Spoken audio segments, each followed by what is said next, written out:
Ryan with Miss.Geek here, and in this installment of the bench shelf project, I am going to just show you a quick overview of the awful work that I've done. So I'll let it speak for itself. Now, I'm going to tell you this: the only reason this doesn't look like the welds were done with by a meth head street performer high on an acid trip is because I spent a lot of time with the flap disc, which is the thing that can make almost any weld look good. Almost. Alright, so I went ahead and I just cut two about 19-inch pieces of steel, 3/4 inch square tubing, and then I just put them underneath each piece and then marked it. I made a big mistake when I built the squares. See, I welded the inside down here in these corners, and I shouldn't have. I would have probably been better off just to grind those down, but I wasn't that smart. Anyway, so getting them in was a little bit tough, and then there were some big gaps, and, well, the welds, they weren't pretty. I kind of covered them up by grinding the snot out of them, but they're still not all that pretty. But I didn't do this because I could do perfect. I did it because I could do it, and I want to learn.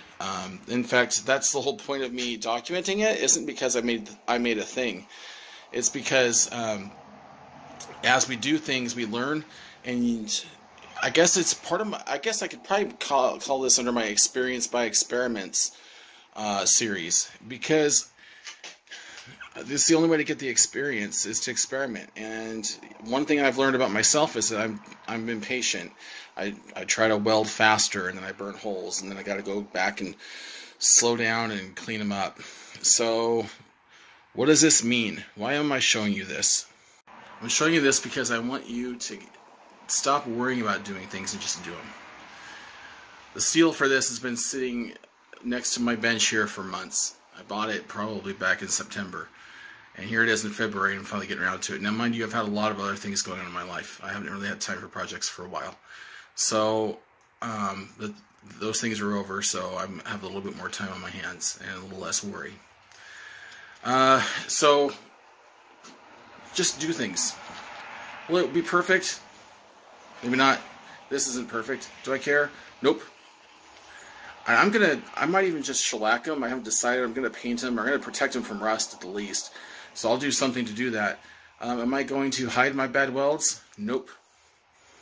Because there are signs of experience and learning. And this isn't going to be anything that's highly structural. I'm not going to be counting on this for my life or anything else. I'd be spending a lot more time with my welding if that were the case. But it's just a shelf. Anyway, thanks for watching. Oh, and by the way, so far everything I've done is been done with nothing more than an angle grinder and a welder. That's it. So and a welding helmet, because there are people on YouTube who are actually weld without welding helmets. Usually they're in like some country where they don't even have access to welding helmets, so they like close their eyes and look away and then just weld by memory. Crazy amount of skill. I'm not that skilled. Obviously, if you saw the welds before I prettied them up, you'd know. In fact, if you're a welder, then you know by what I just saw you. Not good. But it doesn't have to be great. It just has to be good enough, and it is. Thanks for watching. 73. See you next time.